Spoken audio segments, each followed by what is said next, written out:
क्या मोदी जी डर गए क्या? सबसे पहले सोनम सर को दिल्ली के गुंडे उठा करके ले जाते हैं, ओके। लेकिन जब संसद मार्च निकालने के लिए तैयार होते हैं तो ठीक मार्च निकलने से एक दिन पहले BNSS 163 एक्ट लागू कर दिया जाता है, जिससे 5 लोगों से भी अधिक वहां कोई इकट्ठा ना हो। लेकिन जब इससे भी बात न बनी तो वहां पर भारी पुलिस बल तैनात किया गया और आंसू गैस के गोलों से लैस गाड़ियां तैनात की गई, वाटर फायर गाड़ी तैनात की गई और मोगली जी की तानाशाही यहीं तक नहीं रुकी और उन्होंने शांतिपूर्ण चल रहे प्रोटेस्ट को जानबूझकर भड़काने के लिए भाजपा के गुंडों को भेजा ताकि ये प्रोटेस्ट खराब हो और पुलिस इन सभी प्रोटेस्ट करने वाले छात्रों को, युवाओं को गिरफ्तार कर सके। और जब इन सभी क्रूरताओं से इनका मन नहीं भरा तो इन्होंने जानबूझ करके लाठीचार्ज करवाया, जिससे सैकड़ों लोग घायल हुए इस प्रोटेस्ट में। एक तो हत्यारा धर्मेंद्र प्रधान अपराध करता है। इसे मैंने हत्यारा क्यों कहा? हत्यारा इसलिए कहा क्योंकि इसके नीट पेपर लीक की वजह से 20 से अधिक छात्रों की मौत हुई है, लेकिन फिर भी इसका इस्तीफा नहीं दिया जा रहा। क्यों? और बल्कि उल्टा छात्रों की आवाज और युवाओं की आवाज को दबाया जा रहा है। दोस्तों, मैं आपसे एक प्रश्न करना चाहता हूँ कि आखिर ब्रिटिश शासन और भाजपा शासन में क्या अंतर है? तब भी आवाज उठाने पर, तब भी आंदोलन करने पर लोग मारे जाते थे, उन्हें पीटा जाता था, उनकी आवाज को दबाया जाता था और आज भी वह हाल है और उससे भी बदतर हाल है। बताओ क्या अंतर है ब्रिटिश शासन और भाजपा शासन में? क्या मोदी जी डर गए क्या?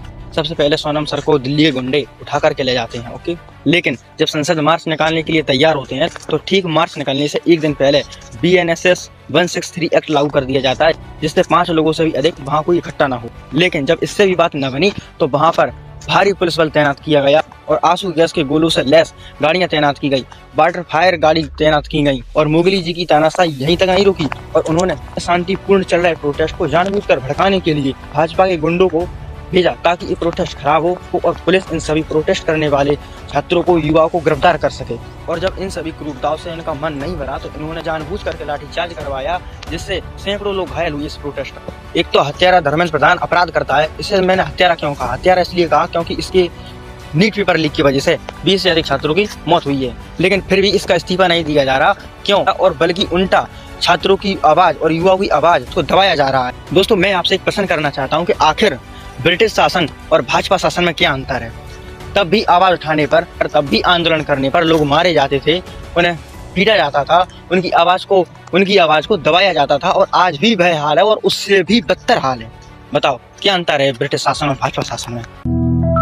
क्या मोदी जी डर गए क्या? सबसे पहले सोनम सर को दिल्ली के गुंडे उठा करके ले जाते हैं, ओके।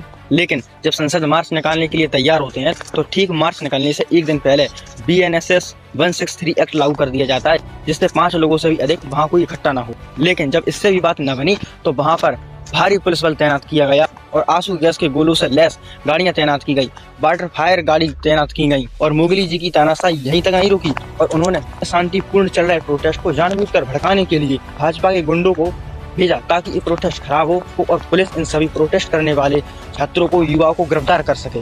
और जब इन सभी क्रूरताओं से इनका मन नहीं भरा तो इन्होंने जानबूझ करके लाठीचार्ज करवाया, जिससे सैकड़ों लोग घायल हुए इस प्रोटेस्ट में। एक तो हत्यारा धर्मेंद्र प्रधान अपराध करता है। इसे मैंने हत्यारा क्यों कहा? हत्यारा इसलिए कहा क्योंकि इसके नीट पेपर लीक की वजह से 20 से अधिक छात्रों की मौत हुई है, लेकिन फिर भी इसका इस्तीफा नहीं दिया जा रहा। क्यों? और बल्कि उल्टा छात्रों की आवाज और युवाओं की आवाज को दबाया जा रहा है। दोस्तों, मैं आपसे एक प्रश्न करना चाहता हूँ कि आखिर ब्रिटिश शासन और भाजपा शासन में क्या अंतर है? तब भी आवाज उठाने पर, तब भी आंदोलन करने पर लोग मारे जाते थे, उन्हें पीटा जाता था, उनकी आवाज को दबाया जाता था और आज भी वह हाल है और उससे भी बदतर हाल है। बताओ क्या अंतर है ब्रिटिश शासन और भाजपा शासन में?